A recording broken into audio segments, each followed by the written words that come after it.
할렐루야. 갈보리의 구속, 갈보리의 사랑. 갈보리는 일반적으로는 좋은 뜻은 아니지만 우리 기독교 신앙으로 볼 때는 거기에서 구원의 문을 여셨기 때문에 갈보리는 하나님의 구원을 이루신 은총이라고 볼 수가 있겠습니다. 2022년도 종료주의를 맞이했죠. 참 힘들고 어려운 코로나 시대를 우리는 지나고 있습니다. 죄악으로부터 온 재앙이죠. 이 죄악의 고리를 누가 끊어야 될까? 우리 믿는 자들이 끊어야 합니다. 그러기 위해선 더 많이 기도하고 더 여러분들이 강건해야 돼요. 정말 하나님 믿는 성도다운 그러한 믿음의 삶을 살아주셔야 될 줄로 믿습니다. 오늘 종료주의를 맞이해서 고난에 따른 예수님 삶이라는 제목으로 말씀을 전하고자 합니다. 우리 서로 인사 나눌 때 이렇게 인사합니다. 예수님은 나의 구세주이십니다.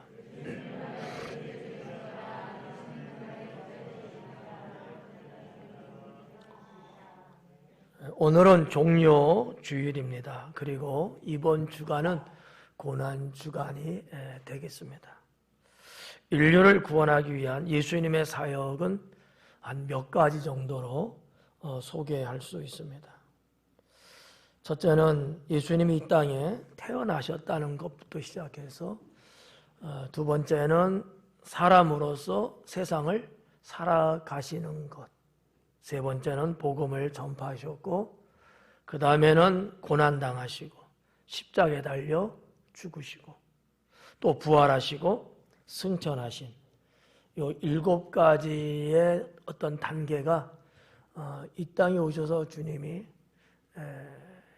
보여주신 주님의 삶의 모습이었습니다. 이 외에도 세세하게 전하면 많이 있겠지만 한 7가지 정도로 저는 여러분께 정리를 해서 말씀을 드리고요.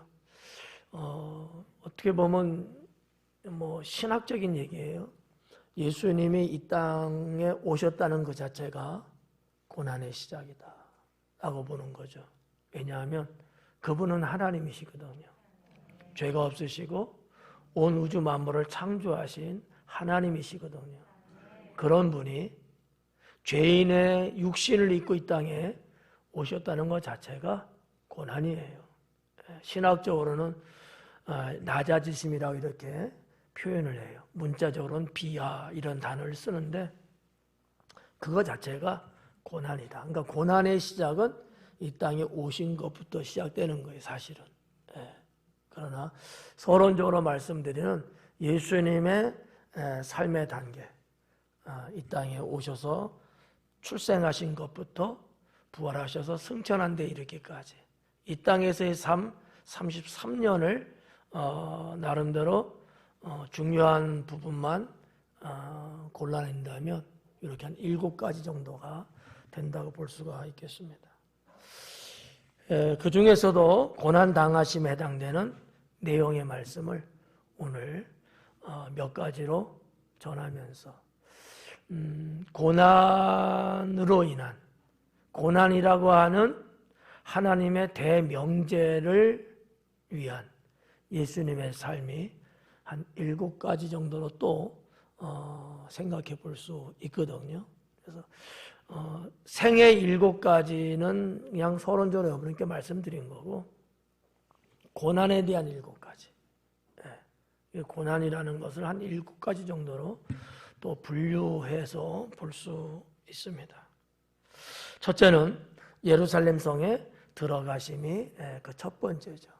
우리가 마가복음 강의하면서 또 마태복음도 강의하면서 이 부분에 이르렀을 때 제가 말씀을 드렸습니다. 예수님은 사역하시는 내내 언제나 하나님의 뜻을 먼저 생각하셨고, 나의 인간으로서의 어떠한 생각이나 목적을 이루고자 하기보다는 하나님의 뜻을 이루기 위해서 하나님의 시간에 맞추며 사셨다라고 제가 말씀을 전해드렸는데, 사역을 계속 하셨잖아요. 정말 날마다 하루도 빠짐없이 사역을 계속 하셨지만, 이때는 내가 예루살렘에 들어가야 될 때, 왜냐하면 고난 당하시고 십자가에 달려 죽어야 될 때를 주님은 아시는 거잖아요. 그래서 시간에 맞춰서 주님은 갈릴리에서 예루살렘으로 자리를 옮기죠. 그리고 감람산에서 예루살렘 성을 쳐다보면서 그 성으로 들어가십니다. 이것이 어떻게 보면 예수님 고난의 실질적인, 정말 내용적인 고난의 첫 번째가 아니었겠는가라고 생각을 합니다. 유대 백성들은 예수님이 성 안으로 들어오는 모습을 보면서 환호를 하고 호산나 찬송하리로다 다윗의 자손이여라고 외쳤어요. 그러나 그런 백성들의 모습을 쳐다보고 계시는 예수님 이면의 마음은 어땠을까? 얼마 후면 내가 고난받고 십자가에 못 박혀 죽어야 될 것을 알고 계시는 주님이었거든요. 상당히 머리가 복잡할 수 있어요, 사람 같으면.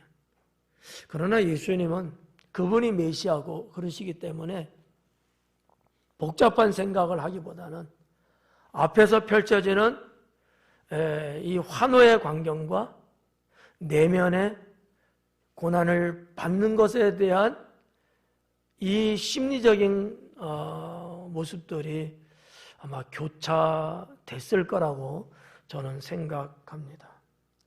그러나 이 예루살렘 성에 들어가시는 이 자체가 그러한 예수님에게 있어서는 이제 고난의 첫 발을 내딛는 그러한 현상이었다라고 볼 수 있습니다. 어떻게 보면 예언된 메시아이심을 백성들에게 알리시는 선포와도 같지 않았겠는가라고 봐줄 수 있죠.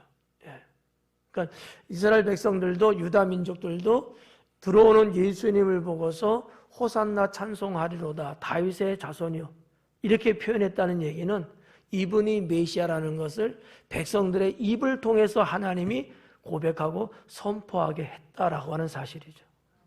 일반적으로 그렇게 말할 수가 없거든요. 다윗의 자손이라고 말하는 경우에는 언제나 메시아를 놓고서 하는 이야기거든요. 그러니까 이러한 백성들의 외침 자체를 하나만 놓고 봐도 예수님은 메시아가 분명하다. 그러나 그 메시아가 고난을 당하기 위해서 지금 백성들의 삶에 가까이 그들의 영혼에 지금 들어가고 계시다라고 하는 것이죠. 두 번째는 성전 청결입니다. 고난에 따른 예수님의 삶에 있어서의 두 번째는 성전 청결이라고 하는 거죠. 이미 다 아시는 내용이지만 예루살렘 성전에 갔더니 그 성전은 도둑의 소굴이 되고 말았다는 거죠. 정말 성전이라는 개념이 뭐예요? 하나님께 기도 드리고 제사를 드리고 또 임재하신 하나님과 그 백성들이 영적인 교감과 교제를 나누는 장소가 성전인데 그런 것들은 온당한데 없고 오히려 장사꾼들이 자신들의 부를 축적하기 위한 그리고 백성들은 여호와 하나님을 섬기는데 신령과 진정으로 섬기기보다는 그저 종교적인 의식, 외식과 형식으로만 드리기 위해서 그래서 제물도 그냥 쉽게 간단하게 이러한 모습을 보여주는 당시의 상황이었습니다. 예수님께서는 그와 같은 성전의 모습을 보면서 이 타락한 신앙을 혁파하시는 그러한 모습을 보여주셨던 것이지요. 그래서 주님이 의분을 내시면서 장사꾼들의 상을 엎으시고 그들을 그 성전에서 내쫓으시는 이러한 시대의 광경을 보게 되었습니다. 기도하기보다는 물질에 급급한, 기도하기보다는 물질에 유혹되고 거기에 욕심을 부리면서 신앙다운 신앙은 찾아볼 수 없는 그 지경까지 가고 만 것이죠. 참으로 안타까운 사실인데 이와 같은 죄로 인해서 메시아는 이 땅에 오지 않으면 안 되는, 어떻게 보면 사명의 메시아라고 하는 사실을 한번 좀 생각해 볼 수 있습니다. 사람들의 심령의 죄악이 무엇인지를 깨닫게 해주는 장면이 아니었을까라고 저는 생각합니다. 왜냐하면 저 세상에서의 삶, 저기서 뭐 죄짓고 저기서 뭐 그러는 거 어느 정도는 내다볼 수 있고 예측할 수 있는 상황이거든요. 그런데 하나님의 선택을 받은 선민이 되었고 선민으로서 수천 년을 믿으면서 살아왔던 그 백성들이 심지어는 하나님의 집 성전에서마저도 타락했다고 하는 이 사실, 사람의 죄가 얼마나 크고 악했는가라는 것을 보여주는 단편이 아니었을까, 그렇게 생각됩니다. 여러분, 우리가 하나님 믿으면서 구원받은 자들이라고 말하면서 세상에서 살아가고 있잖아요. 저 세상에서도 진리를 가지고 하나님 은혜와 진실함으로 살아야 되겠죠. 죄 짓지 않고 살아야 되잖아요. 그럼에도 불구하고 우리가 순간순간 죄 짓는단 말이죠. 그런데요, 막장 드라마가 뭔지 아십니까? 이 성전에서마저도 죄를 짓는다는 거죠. 2000년 전 유대 민족들이 성전에서 장사하는 것 같은 그러한 모습을 오늘날 교회들 모습 속에서도 발견할 수 있다고 하는 데 대해서 경악을 금치 못한다는 거죠. 교회 안에서, 여러분 이 성전 안에서 뭐가 있어야 되는 거예요? 하나님께 드려지는 신령한 예배, 임재하신 하나님으로부터 충만히 받을 수 있는 은혜, 성도들 간의 사랑의 교제, 이런 것들이 있어야 되는 것이 성전 아닐까요? 그런데 혹 어떤 교회들은 이 성전에서 싸움질하고 이 성전에서 자기의 욕심을 부리는 물건을 파는 행위들을 하고 여기에서 온갖 죄악의 온상처럼 싹이 트고 있는 교회들도 참 부끄러운 얘기지만 있더라는 얘기죠. 저는 한마디로 하나님을 떠난 세속화라고 말할 수 있지 않을까라고 생각합니다. 하나님을 떠난 세속화. 겉모습은 하나님 믿는 것처럼 보이지만 실상은 하나님을 떠나 있는 세속화. 이미 세상이 되어버렸다라고 하는 사실이죠. 성도 여러분, 외람된 얘기지만 여러분들이 하나님께 예배드리기 위해서 주일이라 하여 지금 나오셨습니다. 그런데 정말 마음과 생명을 다하여 드리는 예배가 아니 되고 자리에 앉아있는 예배가 된다면 어떻게 보면 이미 여러분도 세속화된 것입니다. 어떻게 생각하세요? 그런 분은 없었으면 좋겠다. 그렇잖아요. 그러려면 뭐하러 이곳에 오실 필요가 있을까요? 저 세상에서 만나든지 놀든지 하면 되잖아요. 정해진 예배 때에 그 정해진 성전에서 우리가 모인다는 자체는 오직 하나, 예배 드리기 위한 거거든요. 여러분 다 그것 때문에 오셨잖아요. 적어도 최후의 보루는 그래도 우리가 교회 성전만큼은 여기서만큼 우리가 죄를 찾아볼 수 없을 그 정도는 그래도 적어도 그런 정도는 돼야 되지 않을까. 근데 당시 예루살렘 성전은 그것마저도 결국 놓치고 말았다라고 하는 사실이죠. 세 번째는 유다의 배반과 베드로의 부인이었습니다.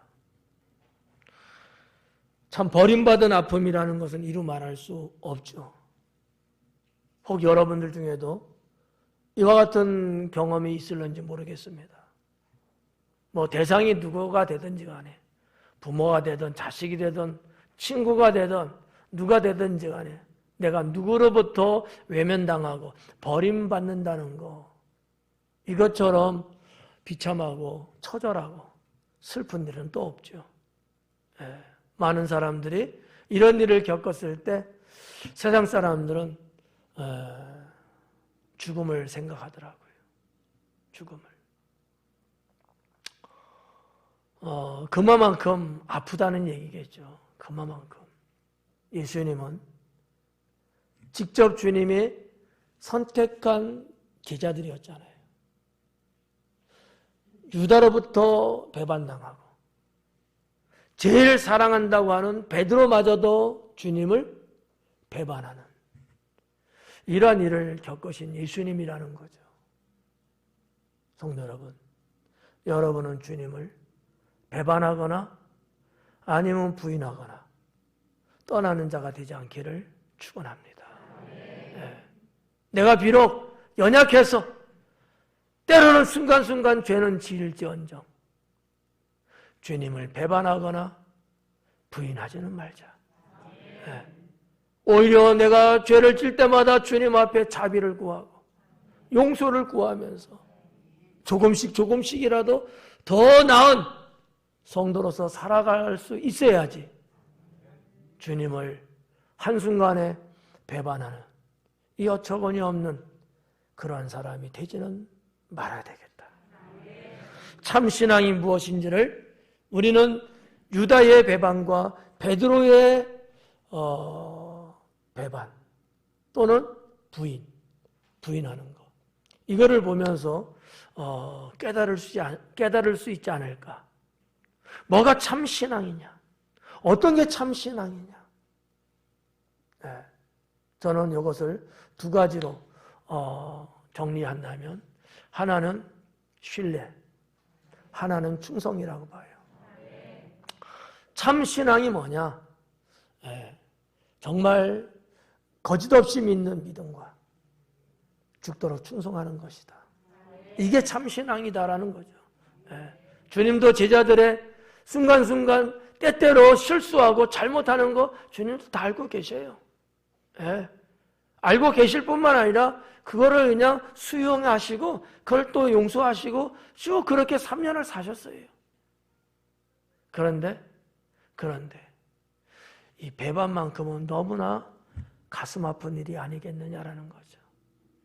예수님께서는 가룟 유다를 향해서 뭐라고 말씀하셨어요? 차라리 나지 않았으면 너에게 훨씬 좋았을 뻔했구나. 얼마나 안타깝고 얼마나 가슴이 저미는 고통이었으면 주님이 이런 말씀을 하셨을까? 한번 생각해 볼 필요가 있지 않을까요? 성도 여러분, 우리는 이와 같은 사람이 되지 않기를 다시 한번 축원합니다. 정말 참 신앙이 어떤 것인가를 또 한번 되새겨보면서 이 종료주일 고난주간을 보내면서 나는 하나님을 향한 나의 구세주가 되시는 예수님을 향한 참신앙을 나는 반드시 지키면서 나는 끝까지 승리하리라라는 다짐을 할 수 있기를 바랍니다. 네 번째는 만찬이 되겠습니다. 예수님의 삶 속에 빼놓을 수 없는 사건이죠. 만찬. 잡히시는 그날 저녁에 제자들과 함께 만찬을 하셨잖아요. 이 만찬이라고 하는 사역을 통해서 예수님은 나와 너희, 예수님과 제자들 하나됨을 보여주셨어요. 네, 하나됨을. 우리도 성만찬 하면서 떡과 포도주를 들잖아요. 그게 뭔 의미예요? 본질적인 의미는 하나됨이거든요. 이 떡은 나의 살, 이 잔은 나의 피, 주님의 살과 피, 이거로 우리가 하나가 됐다는 얘기예요. 네. 이런 것들을 친히 보여주시면서 뭐를 부탁했을까요? 섬기라는 거죠. 그래서 세족식을 하셨던 거예요. 뭐가 진정한 거냐? 너희와 내가 하나가 되었는데 그럼 어떻게 살아야 될 것이냐? 섬기며 살아야 된다는 거죠. 섬김을 받으려고 이 땅에 오시지 않고 도리어 섬기려고 오셨다고 친히 주님이 말씀하신 것처럼 너희도 이와 같이 해라. 내가 선생으로서 너희를 섬긴 것처럼 너희도 섬기며 살아라. 이렇게 주님은 친히 말씀해 주셨습니다. 서로 사랑하라는 주님의 이 메시지 속에, 서로 사랑한다는 이 메시지 속에, 그리고 오늘날 우리는 그 사랑을 어떻게 나누며 살아야 될까? 첫째는 소통이라고 봐요. 성도들 간에 서로 소통하는 거예요. 이게 참 잘 될 것 같아요. 근데도 어딘가 모르게 좀 어색하고 찌뿌둥하고 엇갈리는 것 같아요.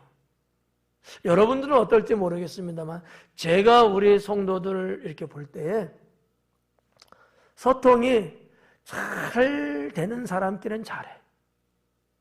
근데 소통을 잘 안 하는 사람끼리는 인사도 제대로 안 하는 사람이 있는 것 같더라고요.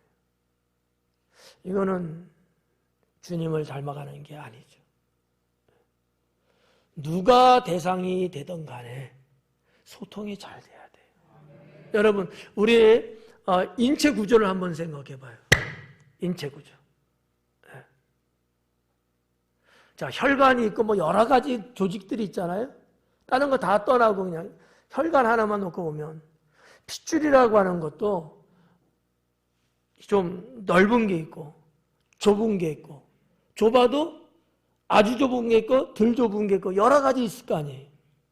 그렇지만 좁던 넓던 뭐가 되든지 간에 피가 서로 통하면서 온 몸을 다 돌아야지만이 건강할 수 있습니다.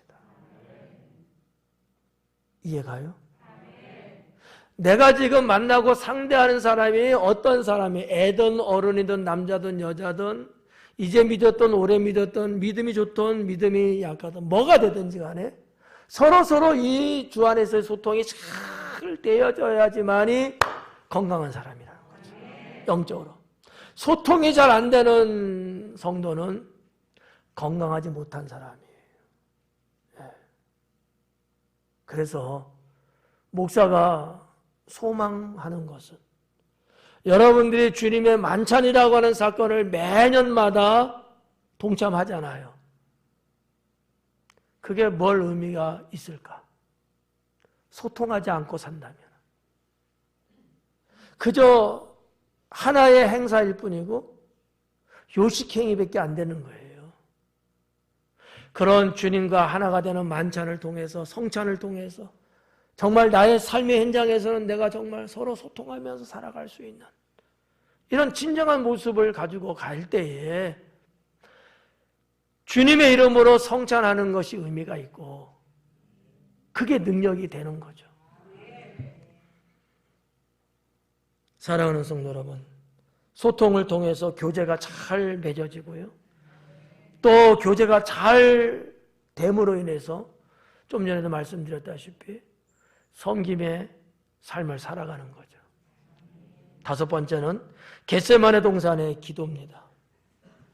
고난에 따른 예수님의 삶 속에 겟세마네 동산에 기도가 있었다라고 하는 사실이죠.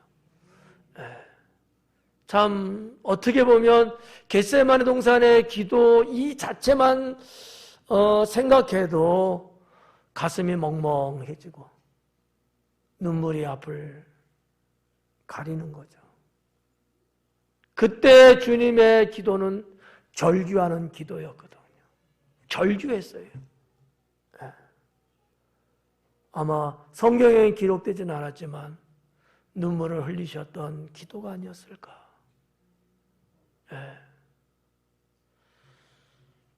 주님도 사람의 육체를 입으셨기 때문에 우리와 똑같이 성정이 같은 거라. 아프면 아프고 안 먹으면 배고프고 마시지 않으면 목이 마르고 그런 어떠한 모든 감정들이 다 있잖아요. 십자가의 죽음이라는 것이 얼마나 고통스럽고 그렇게까지 얼마나 고달픈 것을 주님이 모를 리는 없어요. 어린아이 때의 예수님이 아니었잖아요. 그러나 예수님의 겟세마네 동산의 기도는 사명자의 기도였다라고 저는 생각합니다. 그런 모든 내가 지금 가지고 있는 내 앞에 펼쳐져 있는 환경을 다 감내하면서 하나님께 부르짖었던 기도, 사명자의 기도였다. 사랑하는 여러분, 사명자의 능력이 뭔지 아십니까? 기도인 거예요. 사명자의 능력. 저도 사명자예요. 여러분들도 나름대로 본인들이 내가 사명자라고 느끼는 분들 계실 겁니다. 그렇다면 뭐가 있어야 될까요? 기도가 있어야 되는 거예요. 사명자라고 하면서 기도가 없다면 그건 사명자인지는 몰라도 사명자의 사역을 감당할 수 없습니다. 없게 되면 하나님의 영광을 오히려 가리게 되죠. 여러분들이 교회 안에서 여러분들이 하나님의 세계 안에 살면서 내가 그래도 이 부분에 있어서 이 분야에 있어서 내가 사명자다라고 느끼신다면 기도가 있어야 된다는 거예요. 기도 없는 사명자는 없습니다. 모든 사명자는 다 기도가 있었다는 사실이죠. 그런 맥락에서 저는 여러분께 권면하고 싶습니다. 기도하는 자가 되자. 그러나 조심해야 될 것은 뭘까? 기도는 하나님의 뜻을 구하는 것입니다. 기도하자니까 어떤 사람들은 자식을 위해서 기도하고 사업을 위해서 기도하고 자기 건강을 위해서 기도하고 미래를 위해서 기도하고 이렇게만 생각을 하는데 지금 겟세마네 동산의 예수님의 기도의 이 맥락에서의 그 기도는 그런 기도가 아닌 거예요. 하나님의 뜻을 이루기 위한 기도인 거죠. 하나님의 뜻을 구하는 기도, 그 기도가 있어야 그게 진짜 사명자다라고 하는 거죠. 여섯 번째는 재판과 고문당하심이 되겠습니다. 예수님은 사람들로 인하여 재판을 받으십니다. 대제사장 안나스든지 아니면 빌라도 총독이라든지 헤롯 왕이라든지 이 재판을 받아요.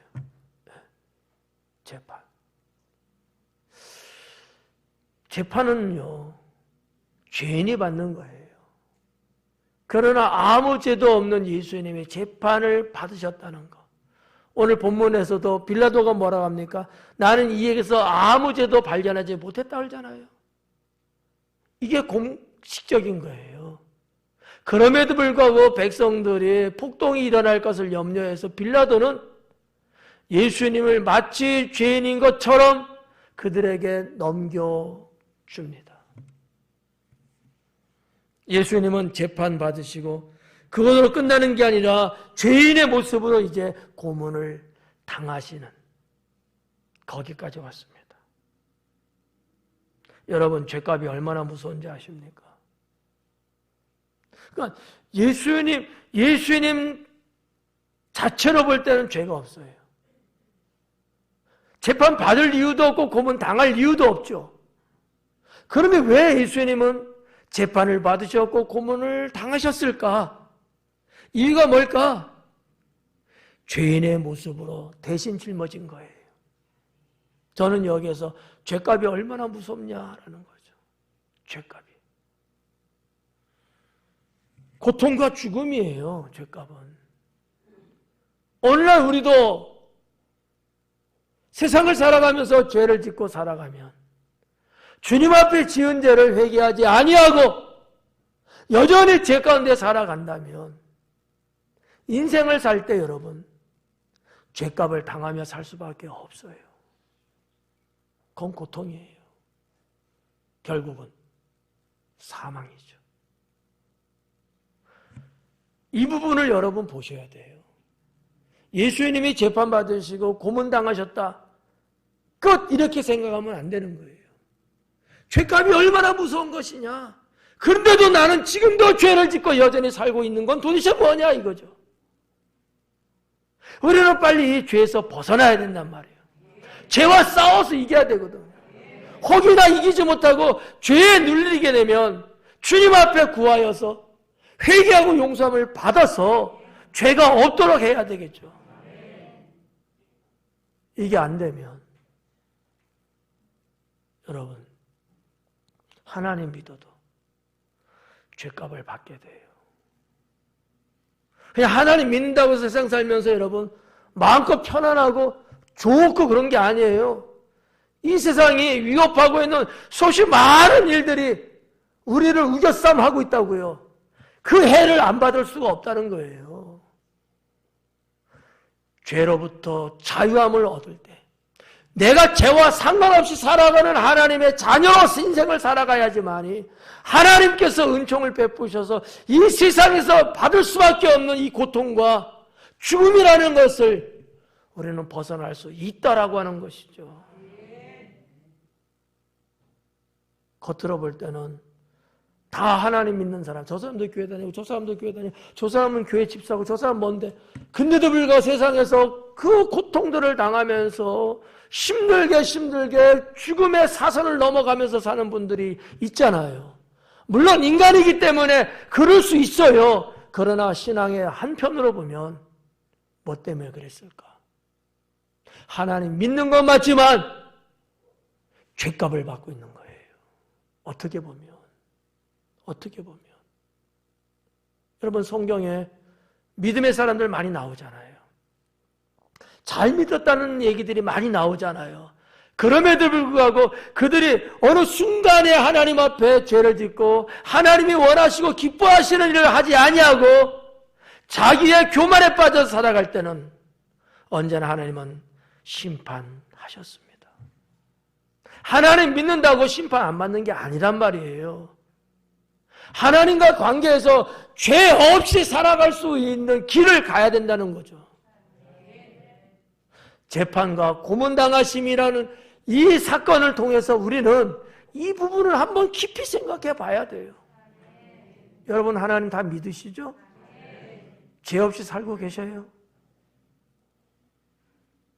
저는 이 부분에 오면은 피 토할 것 같아요. 여러분 모습을 보면서. 목사니까. 목사가 아니라면 남 걱정 안 하겠지. 목사니까 걱정이 되고 목사니까 염려가 되는 거예요. 죄값을 치르며 살기보다는 죄를 용서받고 선하게 사는 게 100번 낫지 않을까요? 사랑하는 성도들 중에 누가 어려움을 겪고 누가 환난을 겪고 누가 고통을 당하고 누가 슬픔에 빠지고 뭐 이런 얘기가 들려오면 가슴을 치게 되죠. 너무 마음 아프죠.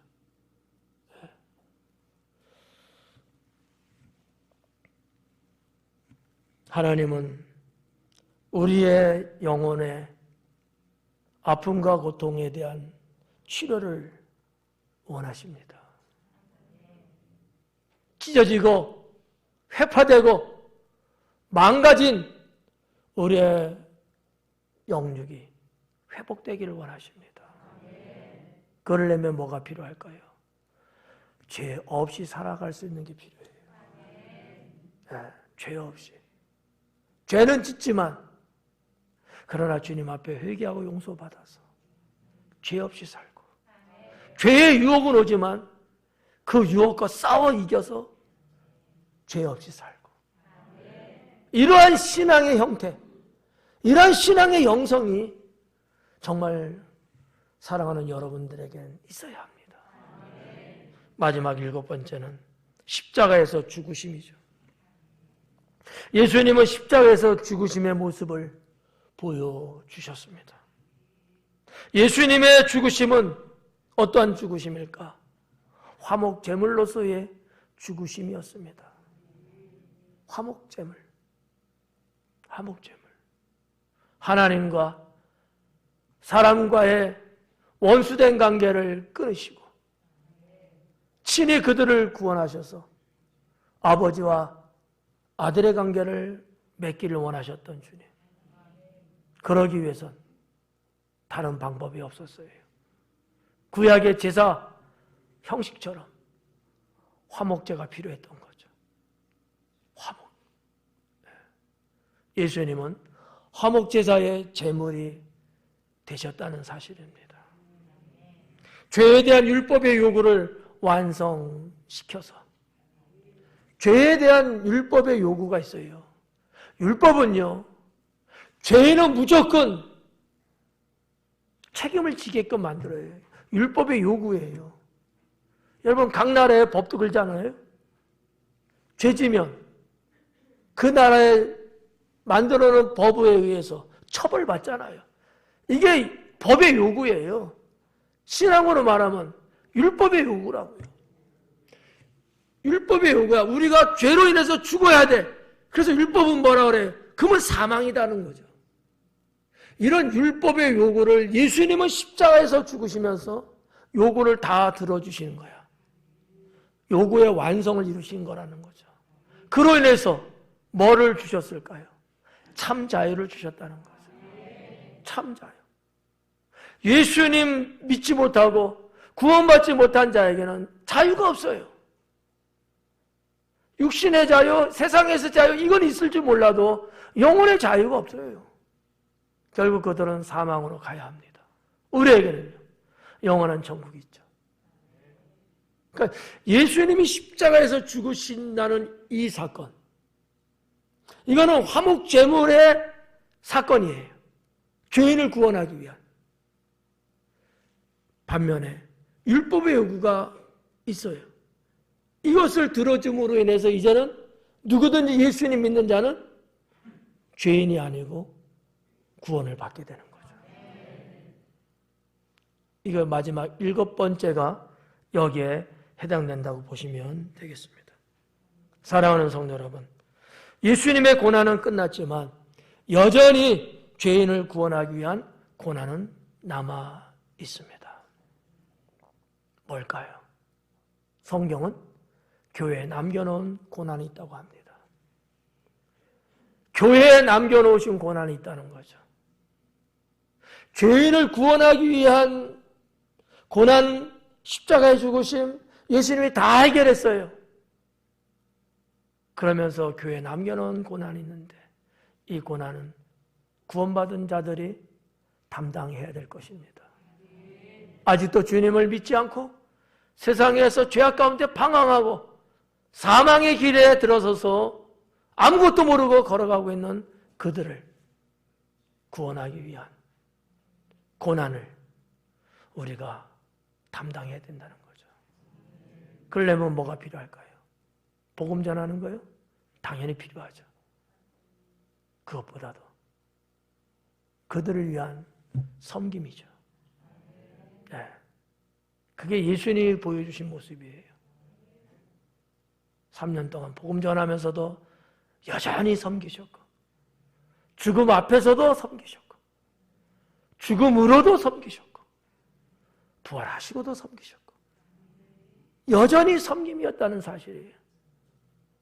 내가 누구를 위해서 내가 고난을, 내가 그냥 안 좋은 거지만 내가 그냥 감당할게.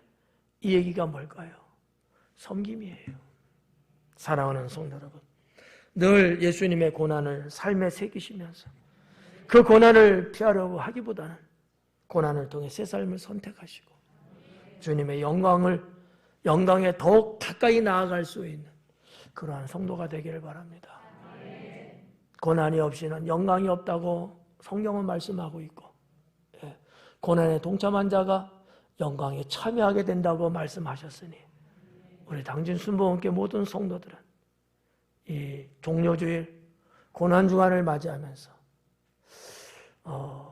주님이 보여주시고 섬겨주셨던 이 구속의 고난, 여러분도 여러분의 삶의 현장에서 아직도 주님 모르고 살아가고, 아니면 가룟 유다 같은, 아니면 베드로 같은 그런 여러분의 이웃들도 있을 거예요. 그들을 위해서 하염없이 섬김의 삶을 살아갈 수 있는 구원받은 성도가 되기를 주님의 이름으로 축원합니다. 기도하겠습니다.